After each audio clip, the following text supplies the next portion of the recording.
Today they are blue. This thing never used to be named. Yeah. Why is it here today? It's funny. I'm seeing it for the first time. Oh, Commissioner, it's you guys. What are guys? Not something new. They brought something new to the press conference, yes. Yeah.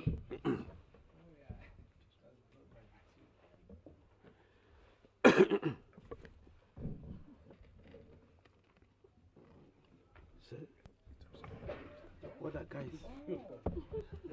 Not something new. They brought something new to the press conference, yes. Yeah.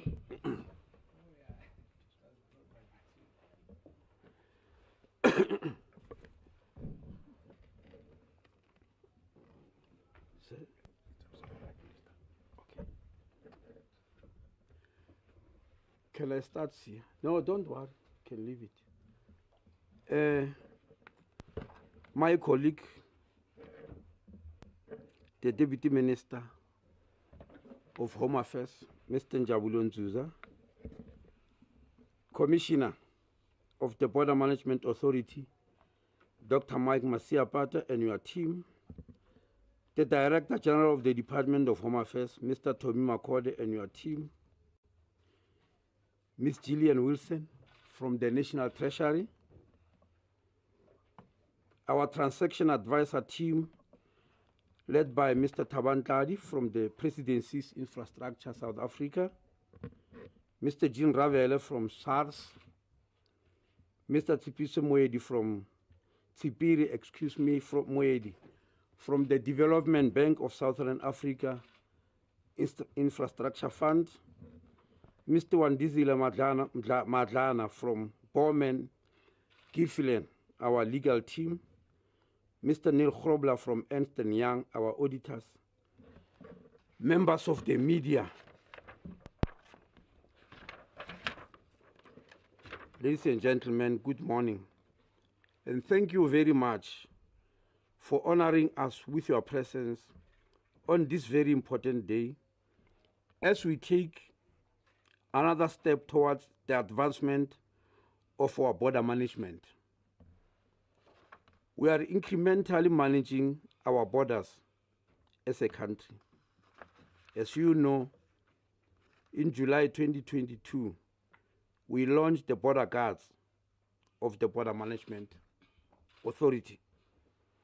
We are here today to add another layer in the country's efforts to make our borders safer, less porous, and more importantly, very efficient in facilitating and easing of trade, as well as the legitimate movement of people. When I delivered my budget speech in May this year, on the 17th, I announced my gratitude at the approval granted by the Finance Minister, Mr. Enoch Godongwana, for the Department of Home Affairs and the Border Management Authority to issue requests for proposals to the market for the redesigning and redevelopment of our top 6 busiest land port of entry. If there is one thing you need to take away from this briefing as the media, it is that the South African government is committed to put the latest infrastructure and relevant technology in its effort to modernize and upgrade our ports to be on par with the current global best practices on border management. To this end, the main objective is to make it easier for law-abiding people and companies to easily enter and exit South Africa through our borders, while the illicit movement of persons and goods is nipped in the bud, and pun is intended. It has taken a while for us to get to this point, But I would like to commend my team consisting of officials from the Border Management Authority, the Department of Home Affairs, the Presidency Infrastructure South Africa, National Treasury, South African Revenue Services, the Development Bank of South Africa's Infrastructure Fund, and transactional advisors Bowmans, Gilfillan, and Ernst & Young for their hard work in getting us to this point. And that's why we have called you to brief you. In fact, South Africa's ports of entry were designed during the apartheid era with the primary objective of tightening security whilst neglecting the effective facilitation of regional and international trade.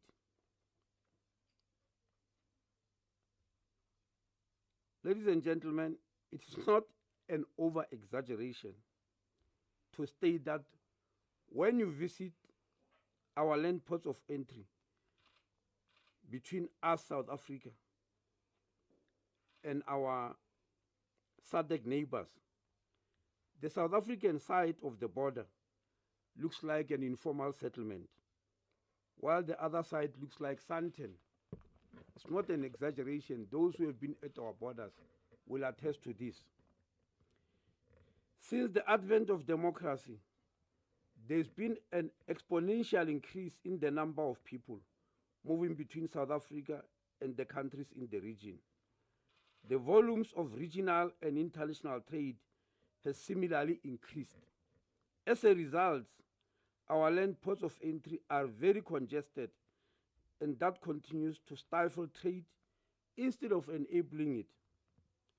If you understand what I'm talking about, just take a visit to Lebombo border post between South Africa and Mozambique, where you'll see trucks lining up for kilometers, bumper to bumper, for hours on end on the N4 corridor.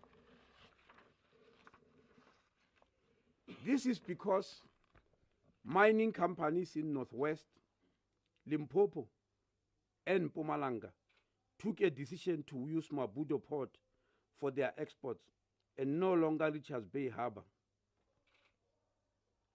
Given our current narrow design of the port, this has led to congestion. The announcement we are making today will make sure that what is happening now will become history. I wish to remind you that South Africa has 72 ports of entry, of which 53 are land ports of entry, 11 are international airports, and 8 are seaports, all of which are now operated by the Border Management Authority, led by Dr. Masiapat.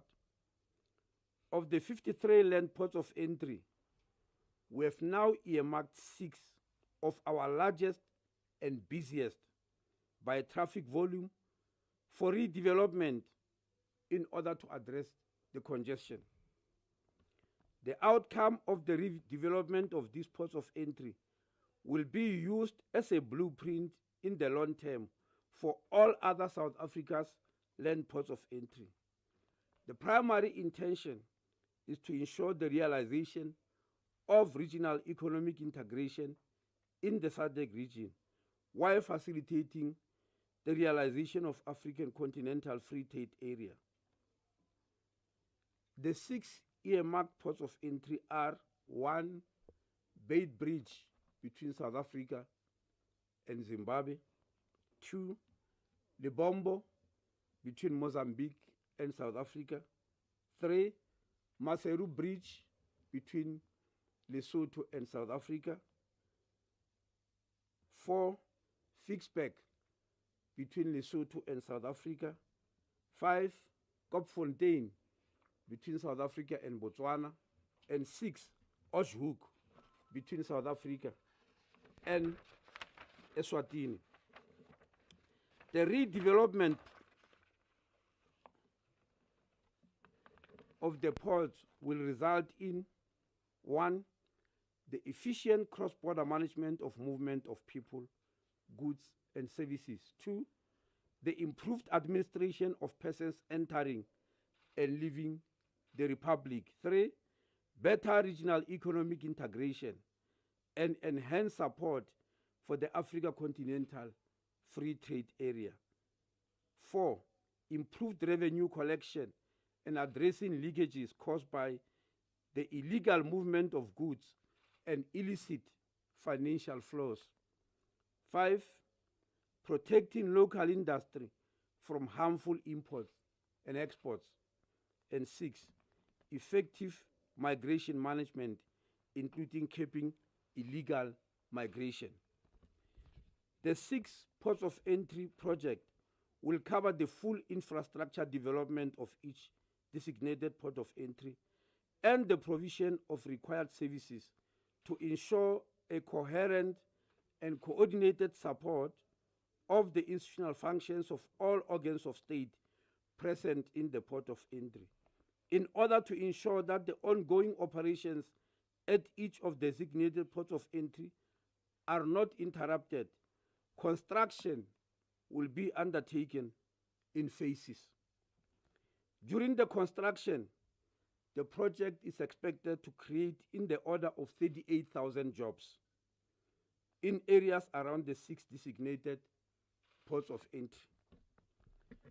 The project is being undertaken on a public-private partnership, a PPP.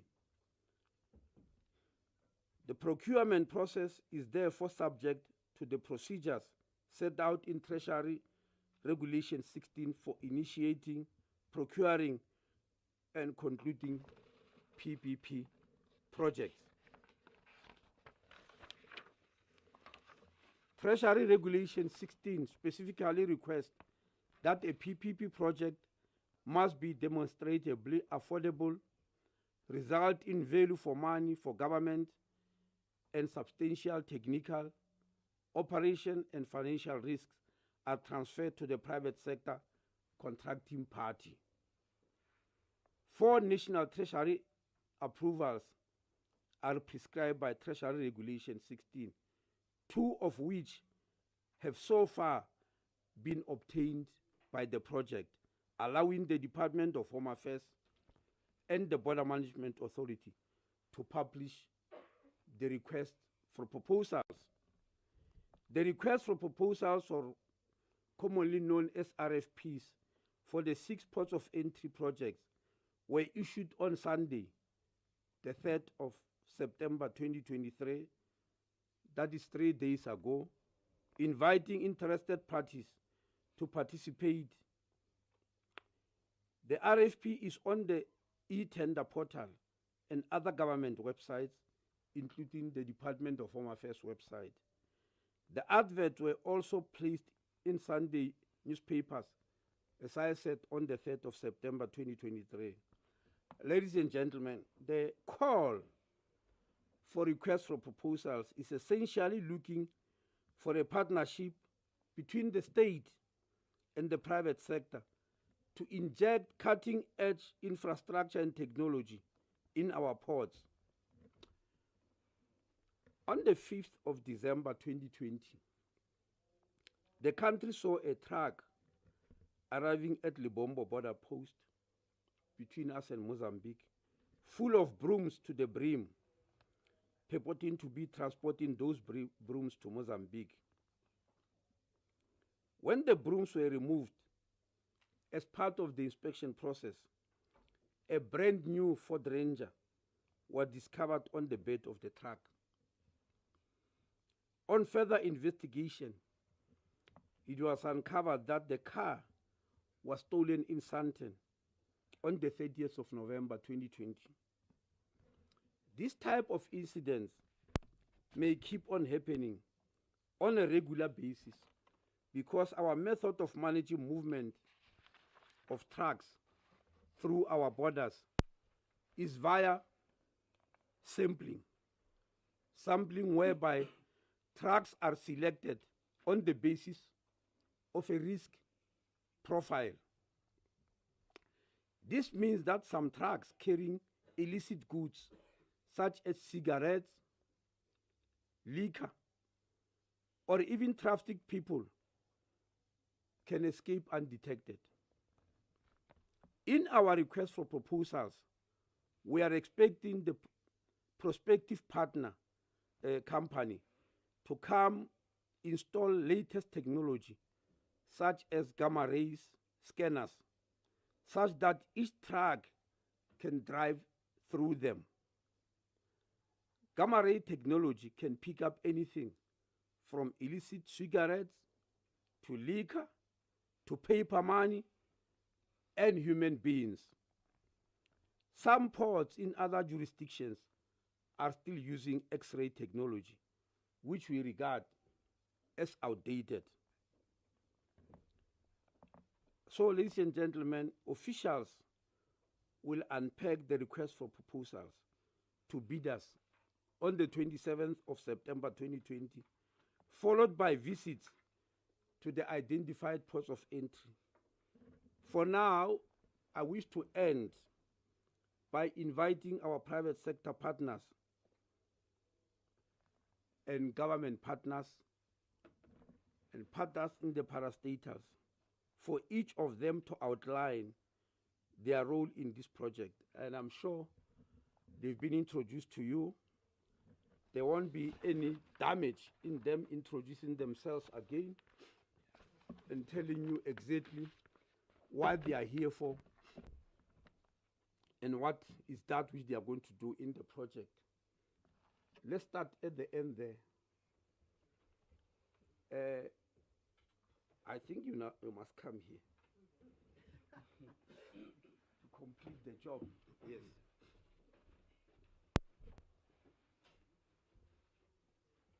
Good morning. My name is Nel Grobelaar. I'm an associate partner in Ernst & Young, Johannesburg, South Africa, leading the transaction advisory team. From a PPP perspective, indeed encouraged by the progress, also echoing the words of the Minister this morning that we are inviting the private sector to participate. We've adopted an interface that we encourage interactions with the private sector. The procurement platform is activated. We've already seen activity in that platform, and really on behalf of the transaction advisory team, also mentioning Nye Peasehold and Bowman Gilfillan, all the success for the procurement phase of this project leading into financial year 2024. Thank you very much.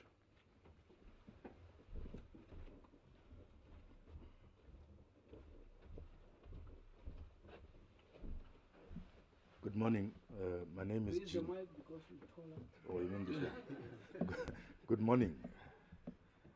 I didn't realize I was tall until at this point. My name is Jean Ravele. I'm from the South African Revenue Service. Our role in the project is that we are one of the two main stakeholders at these borders together with the BMA, and we are responsible for facilitating trade, movement of cargo across the borders. So that's why I'm here and part of this team. Thank you.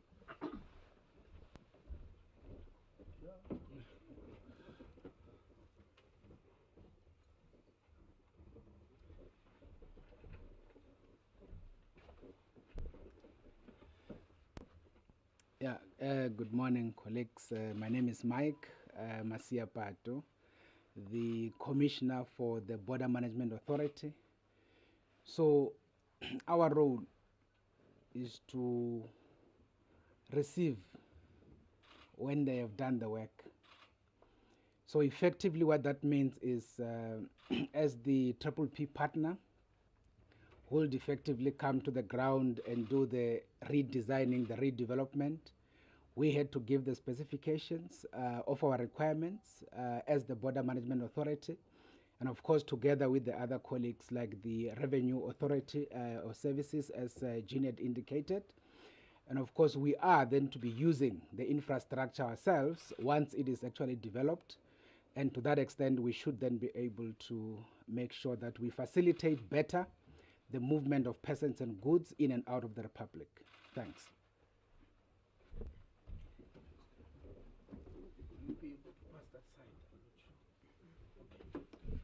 I am shorter, so I'll pull down the mic. I am Wandisile Mandlana, a partner at Bowman Gilflen, part of the transaction advisor. I am in particular focused in public law, but we've got other team of lawyers who are project finance lawyers. Thereby then our role in this overall project is to ensure that the project is bankable from a legal perspective and does deliver value for money to the country, and then it's procured in a manner that is transparent, competitive, cost efficient, fair and equitable. Thank you.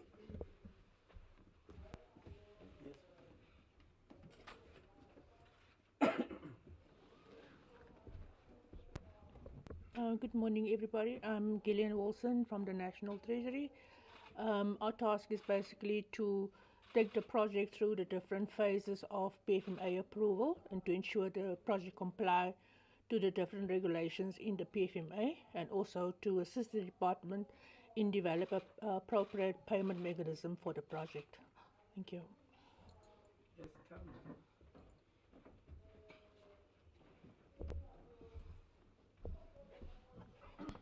Yes, good morning, ladies and gentlemen. My name is Chipiri Moedi, and I'm representing the Development Bank of Southern Africa, as well as DBSA, as well as the Infrastructure Fund.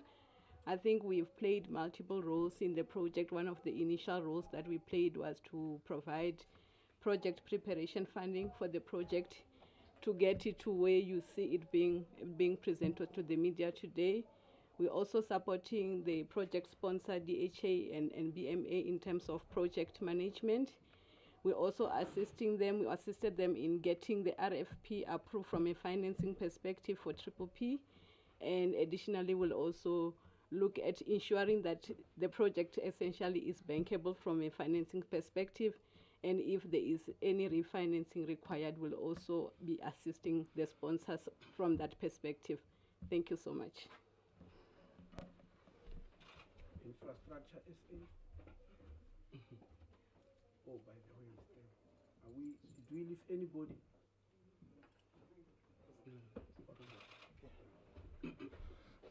All right. Yes, that is everyone then. We're at that stage where we are taking in questions. I would invite you to raise your questions. Please indicate the publication or the organization you represent, and also the person to which you are directing your questions to. Thank you. Can I see by indication of hands who wants to ask the first question? Okay, I see Katleho. You may go ahead. All right, good morning. My name is Katleho from the SABC. I just wanted to find out about, in terms of the timelines for the project, when are you looking at just getting this process, right?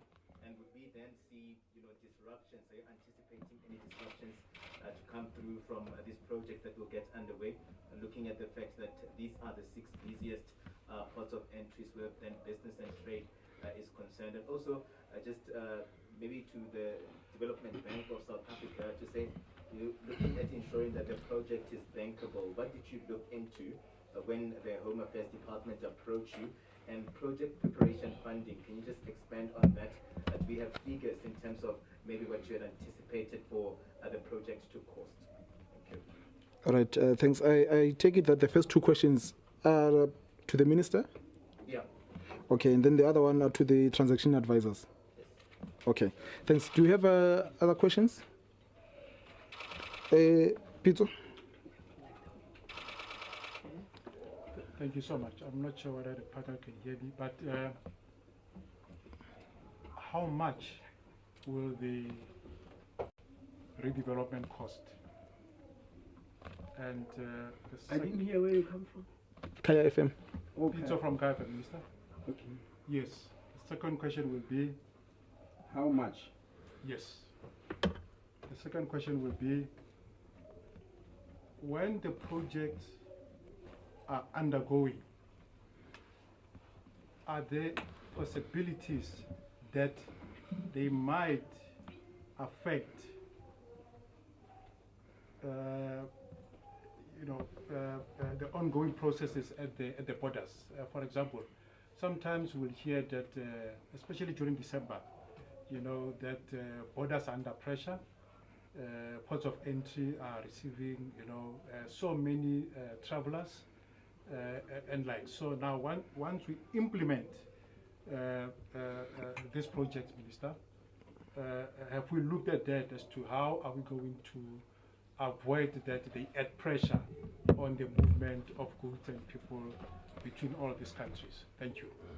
All right, thank you very much. I'd like just to check with Tagalani if we've got any questions on the online platform. Thank you. Yeah, we do have a few questions from online. How many? I think there are 4. Okay, perhaps let's start by allowing the panel to respond on the first group, and then we come to the online questions. Thank you. All right.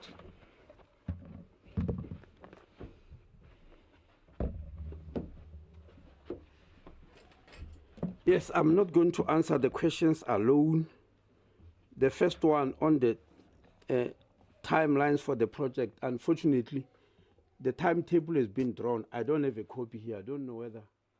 Yes, come and help, please. My copy is in the office.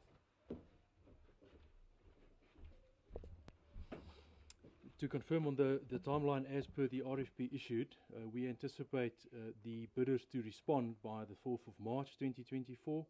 This will be followed by an adjudication process, ultimately seeking to conclude the PPP agreement and the related agreements in support of commercial close, and then ultimately financial close, tentatively at this juncture, Q4 2024.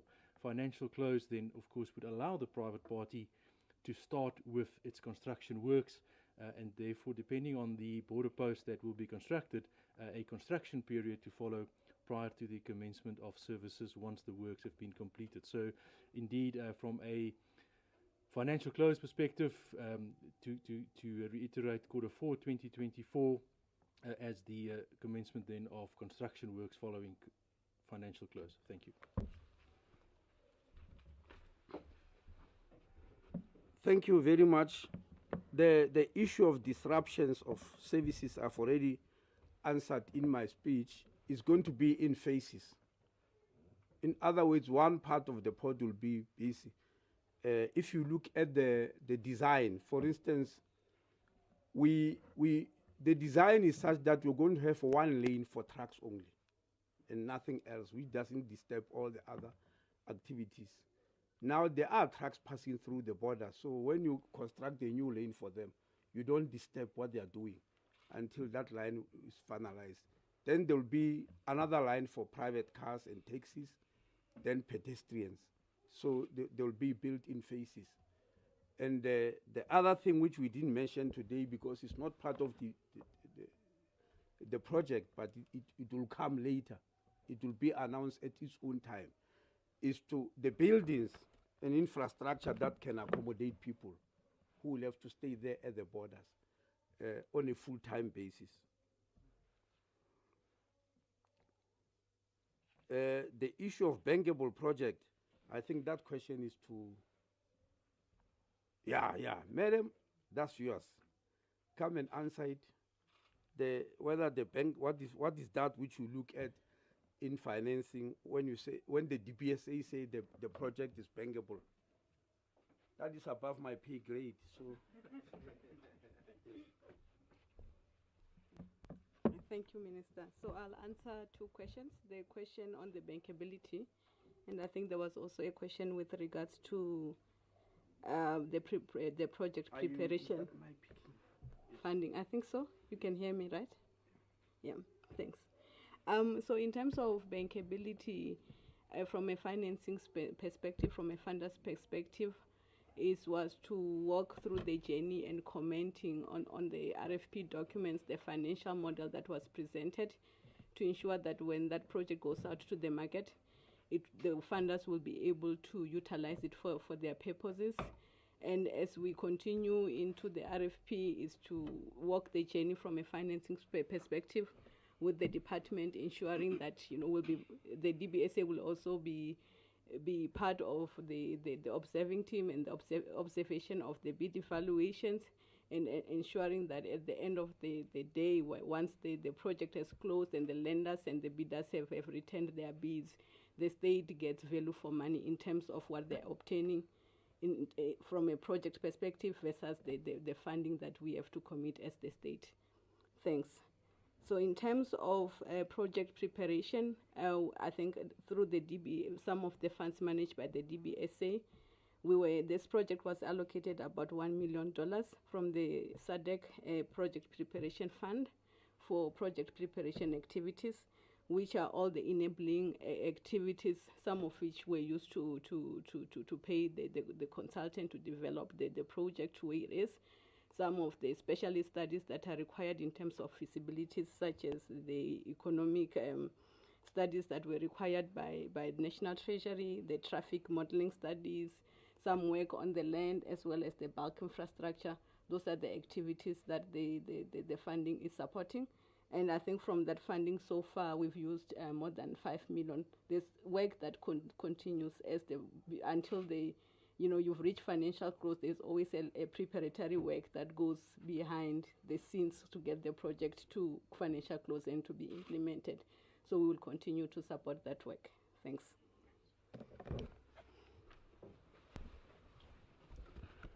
Thank you very much. Yeah, the question we have all been waiting for, Kaya FM. How much? The answer is billions. I can't tell you more than that because this is a request for proposals. We will know the amount when private sector have responded. In other words, you give them the design and what they need to be done. They are the ones who must tell us that for me to do this is how much it's going to cost. So you can't tell them, it's an examination. You can't give them the answers. You want the answers from them. So all I can tell you is that it's going to be a multi-billion rand project. The question of whether the borders will be put under pressure, I think we have already answered that one also during the construction, because we said it's going to be done in phases. We're not going to close the border and start constructing it. Normal movement will be going on while construction is still going on. I think these are all the questions here. Yes.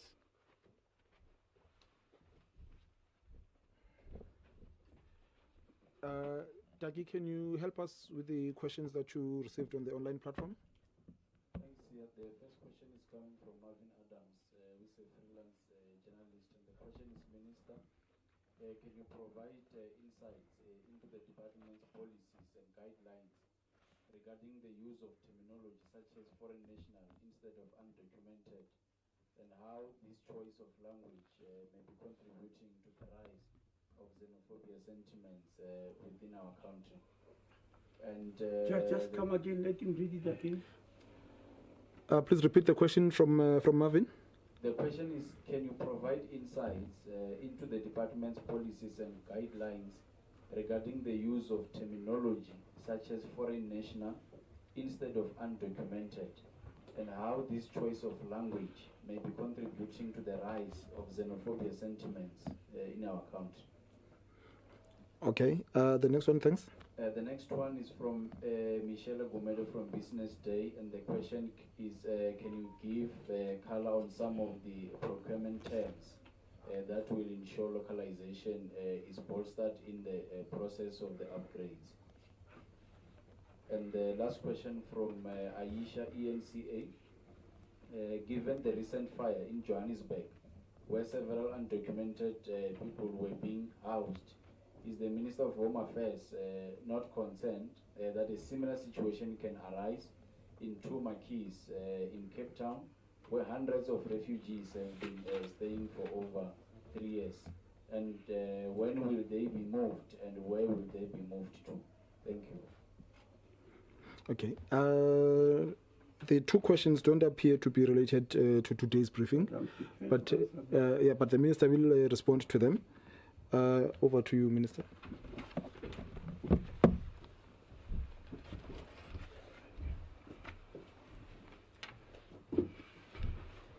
Yes, I don't think the questions have got anything to do with what we announced here, but nevertheless, I'm prepared to answer them. On this issue of terminology, I mean to say, because I'm hearing for the first time that a foreign national is also an undocumented person. That is not true. We've got many South Africans who are not documented. So to substitute documentation for illegality is wrong. And I'm not sure whether in English the word foreign is banned. I hear all the other countries using it.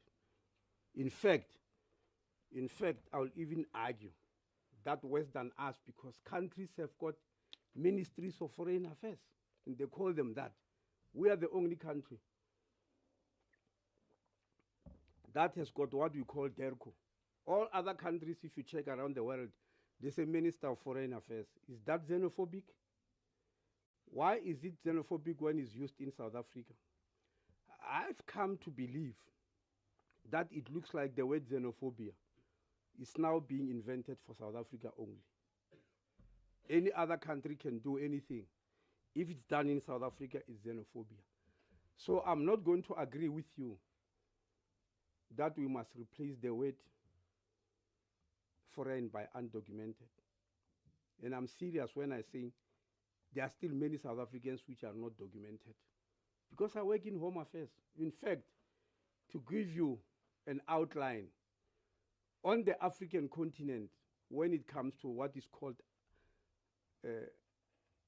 CVRS, meaning Civil Registration and Vital Statistics, when you look at the continent, number one is Egypt. Their nationals are 98% documented. Number two is South Africa. Unfortunately, we are still at 89% documentation. The reason being that Egypt started putting Home Affairs offices in hospitals before us. We started in 2020, and the very month we started, we were stopped by COVID. But now we have restarted, and we believe we're going to cover. There are countries that are still at 5% documentation. Up until the beginning of this year, DRC was at 0% documentation. So I don't know whether all the people living in the DRC are going to be called by another name, because they are all undocumented. So I just want to challenge the person who asked this question about terminology, documentation, and xenophobia. It is the type of things that South Africa impose on themselves, which no other nation does. And I'm not going to be allowed to be put in that same pool of somehow finding ourselves as a country guilty for something that we are not guilty of. I reject that with the contempt it deserves. The issue of localization. I'm not sure whether transaction advisors can help with that one. Yes, yeah, please. Any one of you, yeah.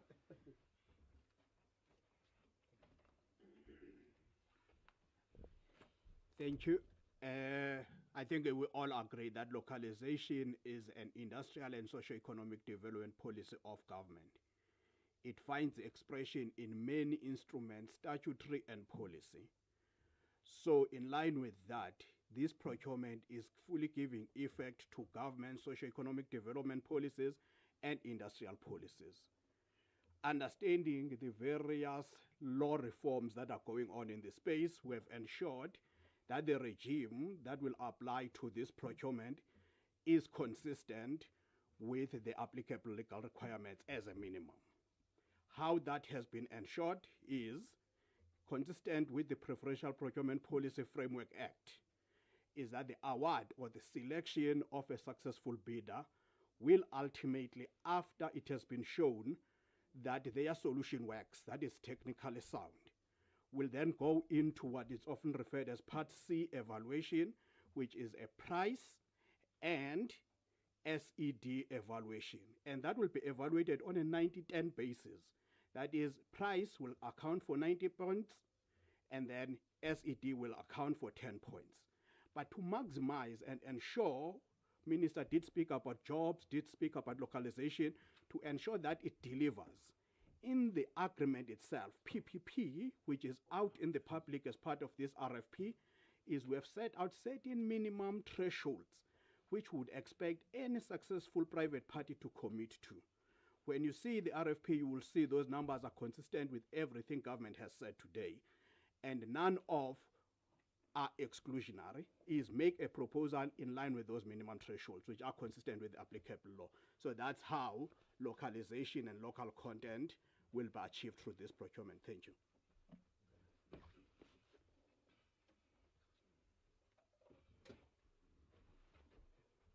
Thank you very much.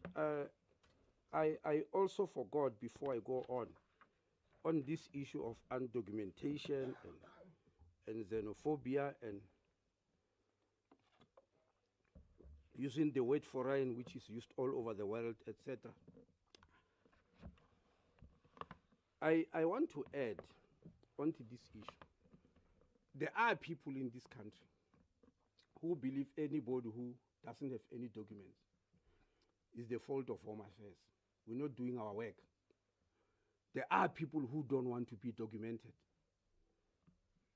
They exist because they know that they were not supposed to be here. Even for South Africans who are not documented, it's not all the time that is Home Affairs that is at fault, because there's no program in Home Affairs and there's no budget in which we go house to house to find out who's not documented. All the long queues we find in Home Affairs, people come on their own. The fact that we are putting Home Affairs offices in hospitals is that we have got a policy to document or give birth certificates 30 days after birth. Because if you do it after 30 days, it becomes complex. And I also want to add, because people were asking us how it came about, I gave you the figures today and the percentages, because they thought the issue of Thabo Bester is something that is out of this world. He was undocumented, yes, until he became 37 years. And it's because he was not going to any Home Affairs office to get documentation. His own mother only got documentation at the age of 36. That's not unusual for our continent, unfortunately. That's why many international bodies, including AU, WHO, etc., launch, and coincidentally it was launched in Durban in 2010, a project called CRVS, meaning Civil Registration and Vital Statistics. Because unfortunately, on this continent of Africa, there are people who are born, get married, and die without it being recorded anywhere whatsoever. So the figures I was giving you about EGB number 1, ASP number 2, on civil registration and vital statistics is exactly what is known even internationally about how far are we. So when people say, no, somebody's undocumented, and if, because there are also people who believe that if everybody gets documented, all the problems of South Africa will come to an end. Will they? If everybody within these borders, regardless of where they come from, is documented, will the problem of housing, will the problem of jobs, will the problems of lack of accommodation, will the problems the economy is experiencing, will they come to an end? Obviously not. And lastly, does anybody accept me to call a Zamazama an undocumented person? It's an illegal person who came here to do illegality. And there is no way on earth that you'll ever want to be documented whatsoever. There's no Zamazama on earth. Unless you arrest him and subject them to certain things, you won't be. So I'm not prepared to call him, he's just an undocumented person.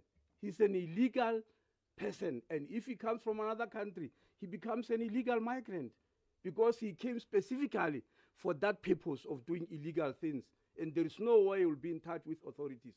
And I'm challenging anybody as I'm standing here. We have got 5 refugee reception centers in the country where people who come into our country as refugees and asylum seekers can go and register there. The first one is in Musina. The biggest one is here, a few meters from where I am, the Desmond Tutu Refugee Reception Center in Marabastad.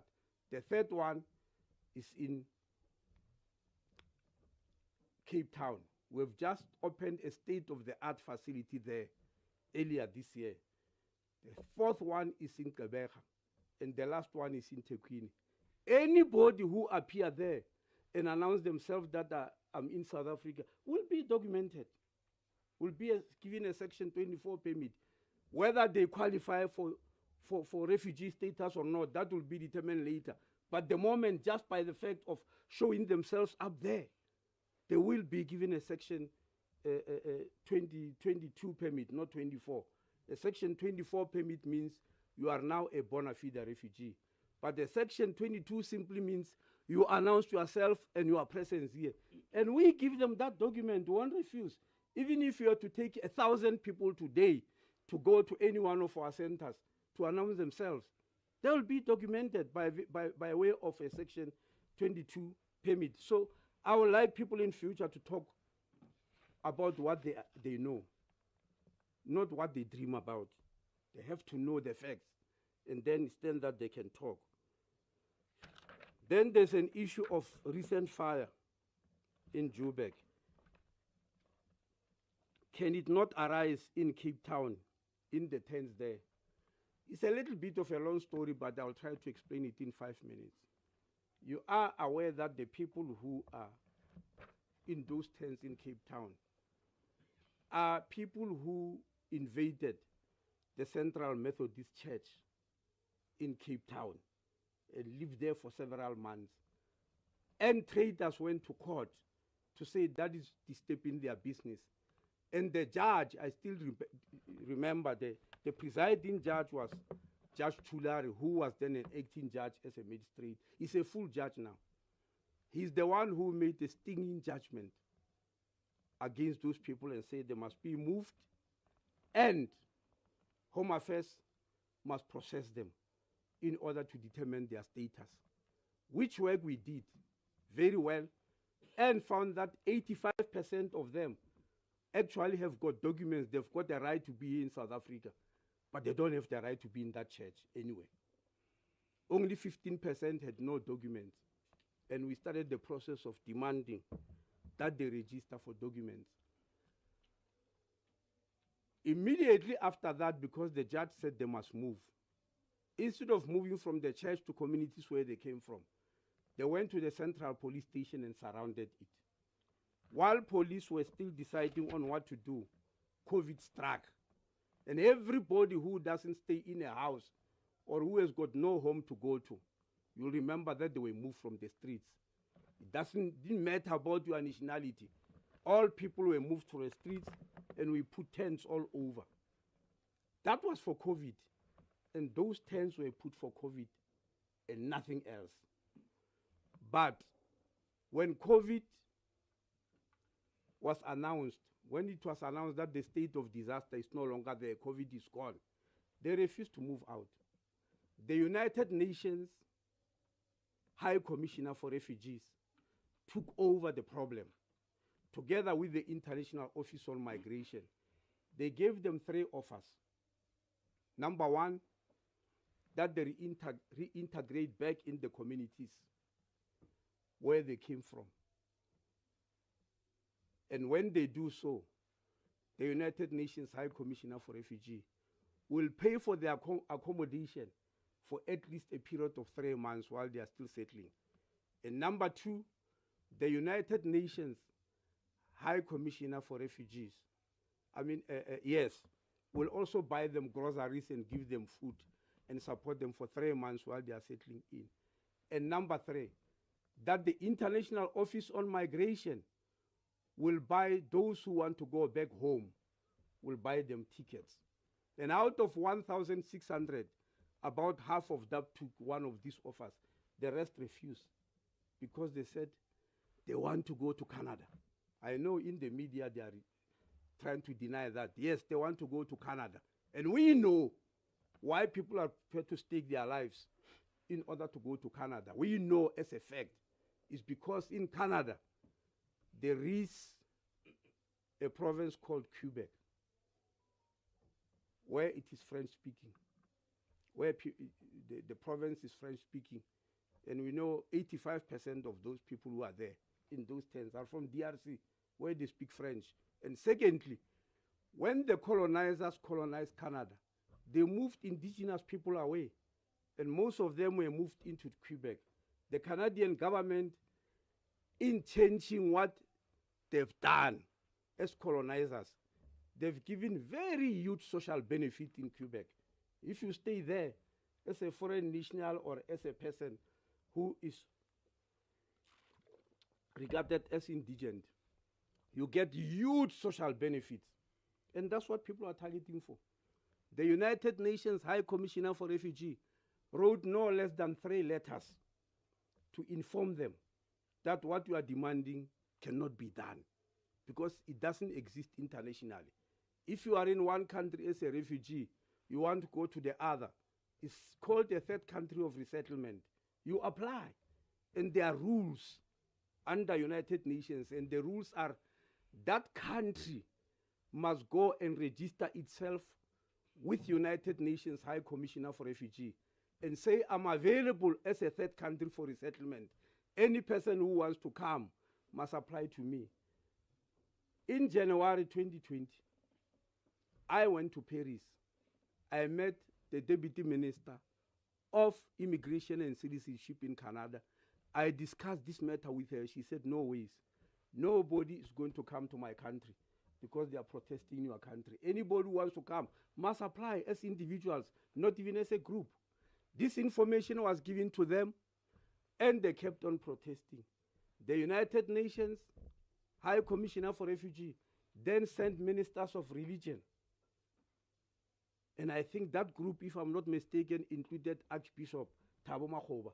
It also included Reverend Nissen, who was working for the South African Human Rights Commission, to inform them that what you are asking for, even the United Nations can't give it to you because it doesn't exist. They were assaulted, and I'm sure this is a matter of record. They were assaulted. Now, as I'm talking here in front of you, we need to evict them. But unfortunately, as Home Affairs, we are not landlords. The landlord is the Department of Public Works and the Cape Town Metro. And I must state here publicly that the Cape Town Metro is not cooperating with this issue. When you discuss with them, they tell you it's a Home Affairs problem. So we need to evict those people. But to evict them legally, we need eviction papers. And eviction papers are applied for. And we have asked the city many times, please apply for eviction because you own the land, not us. Because if we apply for eviction and we go to court, the courts will question us about jurisdiction. So those who are interested on this matter, this is exactly what has happened. The communities, they are very unhappy. I won't be surprised if anything wrong happens there in terms of fires and all that. And what is more, they even destroyed the facilities that were there, ablution facilities, in order for us to look very bad. They even stopped their kids from going to school.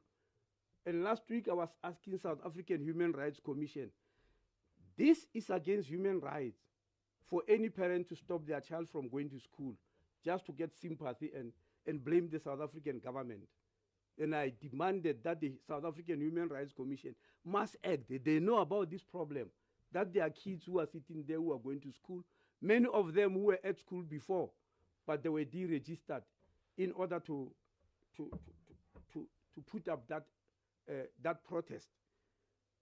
So we're still calling for the Cape Town Metro to apply for eviction orders. We are begging them because on our own there's nothing we can do. Unfortunately, this whole thing is taking us away from what we came here for. But I understand when media didn't come in the morning, I was saying maybe we should have announced that we're going to announce a big scandal. But when you talk development, people don't like it. like these questions. We're talking here of a huge development for the economy of the country. And somebody chooses to ask about something that he believes is a scandal, xenophobia, undocumented and all that. I don't think this is fair for a country. I think South Africans must wake up and become South Africans and start appreciating what is being done for the country. Thank you very much.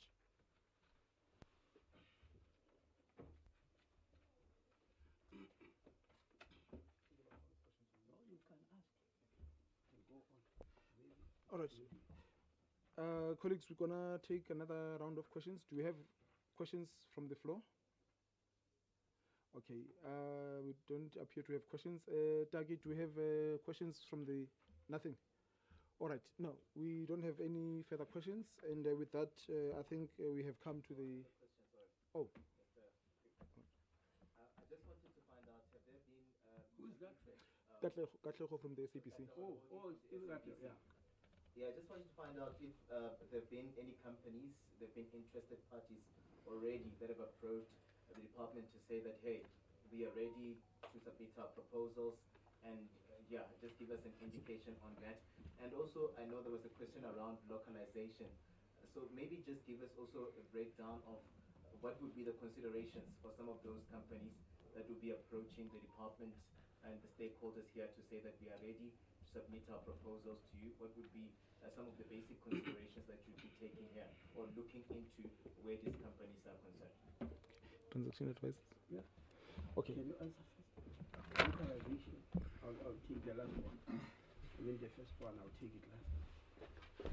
Thank you. On localization. So this is part of the bidding exercise. We have set the various thresholds. As a minimum, we're covering 7 elements. We have set a threshold for ownership. We have set a threshold for job creation in the local areas where each port is situated. We have set a threshold for manufacturing, or what is usually called local content, basically. We have set for management control of the respective participants in the bidding consortium, because as you know, the structure, as we said, it's a PPP. The structure may come in as a private party with at least 2 main subcontractors, a construction subcontractor, and operations and maintenance subcontractor. We have set thresholds that would apply to those. Because this will be an ongoing exercise, we have set threshold for preferential procurement and professional enterprise development. So we have all those elements as dictated as a minimum in the codes of good practice, because this is predominantly a construction-driven endeavor. So we've used the construction sector code as a shining light or as a guiding star on how you set those thresholds. Hence, I said, the manner in which we have designed our socio-economic development regime for this procurement, bearing in mind the various litigation and other legal challenges, was to ensure that in order for this project to reach financial close, we must ensure that it is set at a level generally acceptable to the industry and generally acceptable to government. And as I say, these are minimum thresholds. We have created an allowance that you can go above the threshold. And that would ordinarily be incentivized in a procurement of this nature. But as we say, this is again a triple P. The more you incentivize it, the more it may become expensive, or the more you'll pay a premium. And therefore, we would have to consider the affordability question as required by the preferential procurement, the public-private partnership manual. So it's a whole balancing act, but the regime is an annexure to the draft triple P, which every potential bidder has access to and is able to design a proposal around clear criteria that we have set. Thank you.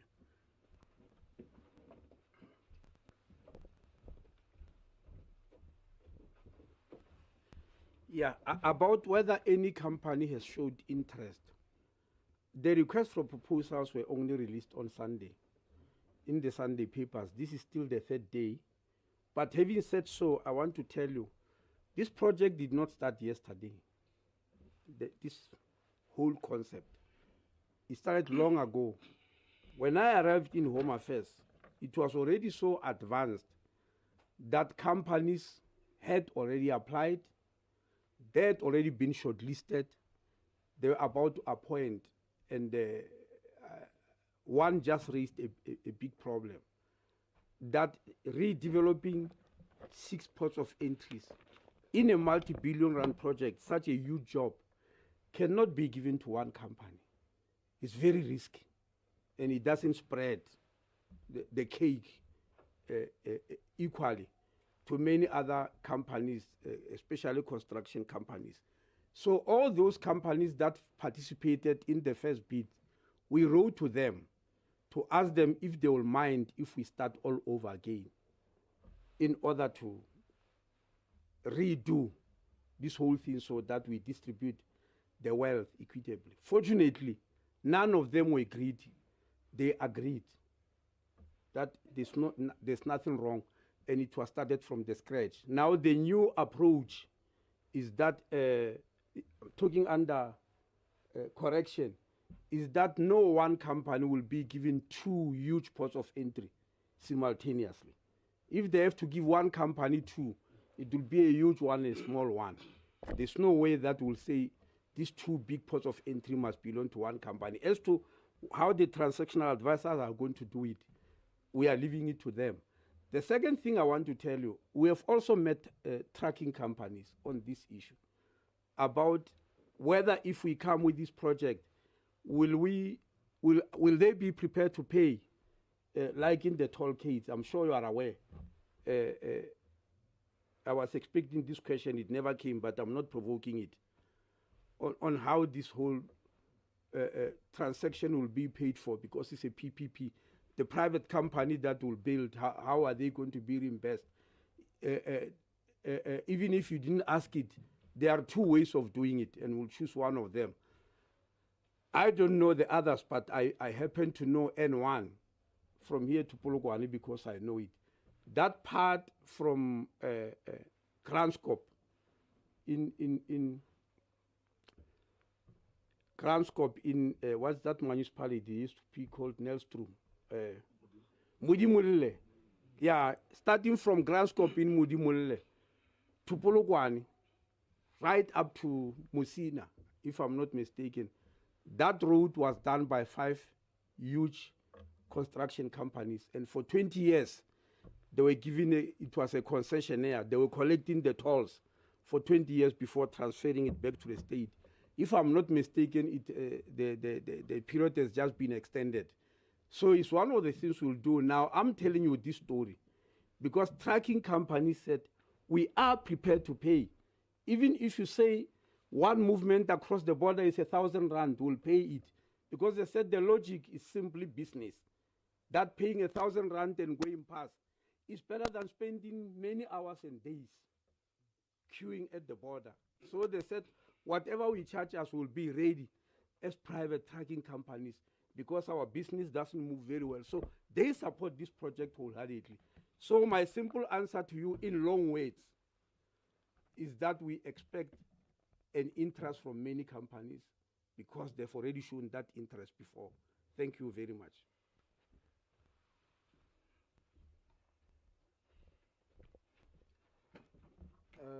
Thank you, Minister. Well, we still have the Minister there. Just one last question. Have they identified risks going into this project, and are you able to share with us some of those risks that you have identified? The Minister has already left. You are saying why is No. The issue of risk is why we have got all these skilled people here. The transactional advisors, the DBSAs of this world, Ernst & Young, Bowman, Gilfillan. That's why we have got them on our side. And we believe we have got very good partners who must look at the project and tell you that this one is risky, take this one, not that one, etc., etc. And I'm not sure yet whether they've already identified those risks or whether any one of them is ready to answer about what they've identified. But I'm leaving it to them. If they are ready, any one of them can do so. But it's not us in Home Affairs who have got that type of skill and capacity. I don't know, Commissioner. Oh, it's Bowman Gilfillan, yes. Yes. not going to really tabulate the specific risks. As you would know, that under the Triple P, one of the things you do, you undertake a feasibility study to determine whether the project is feasible. In the feasibility study, you do a lot of risk assessment and produce a risk register. And the risk register changes over a period of time as you go about to resolve risks. So we may have started with a lot of risks, but we identify mitigation measures, and we moved and changed those mitigation measures. So we haven't really identified any fatal risk that would make the project not go ahead. And you'd remember earlier, I think Nell did mention that part of what we are doing in this exercise is to ensure a fair allocation of risk among parties, because that's what the Triple P manual requires. Says a successful Triple P must reside in value for money for government and must transfer as much risk and operational risk to the private sector party. Hence, you've got that big contract that you draft over a long period of time that allocates those risks. So the risk are really that we have come across in this transaction are typical risks you'd kind of get into this kind of things. They are things like land availability for construction, permitting approvals, all of which when you go to the RFP, you will see that there is a very clear program of procuring those, and progress has been made. And other risks that you'd always encounter here is non-performance by the private sector party, and there is a clear regime on how you penalize a non-performing private sector party. You heard here, Nell, when I was outlining the timetable, that we have given quite a fair long period of time to get to bid response in March 2024. It's because we are aware of one single risk, that in order for us to select a successful bidder, their bid proposal must be fully funded. In order for you to do that, you must engage with financiers and all of that, and that requires time. So we've allowed that long period to ensure that we don't have a procurement failure. We have fully funded procurement or bid proposal when we get to that. So in essence, no fatal risk have been identified. We identify one can really term as vanilla risk, for which we have proposed several mitigation measures to ensure a successful procurement. Thank you.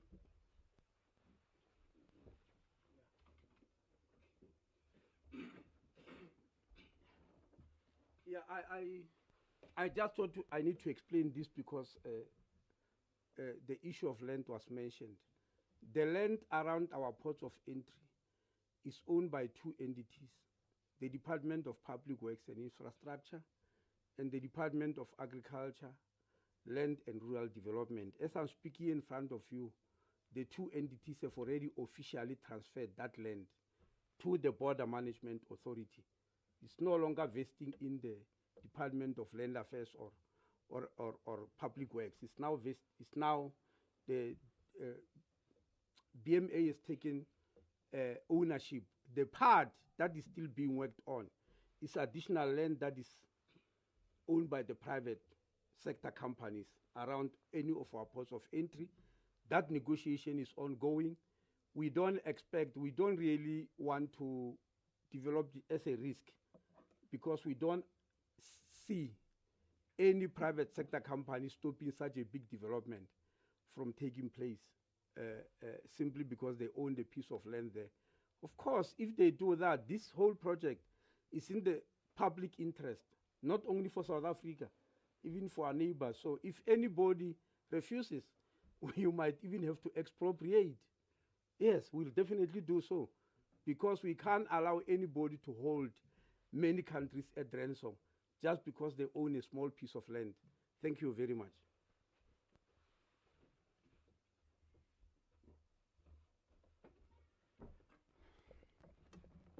Thank you very much, Minister and DM and the colleagues. I think that we have come to the end of the briefing. There are no further questions, and with that, I would like to thank you once again for coming. Just to indicate that the next step in terms of what Minister has announced is that on the 23rd of September, there will be 27th of September, there will be a technical briefing to the bidders, and I'm sure, Minister, we will be keeping the public informed at the appropriate time. All right. With that, thank you very much again. We have come to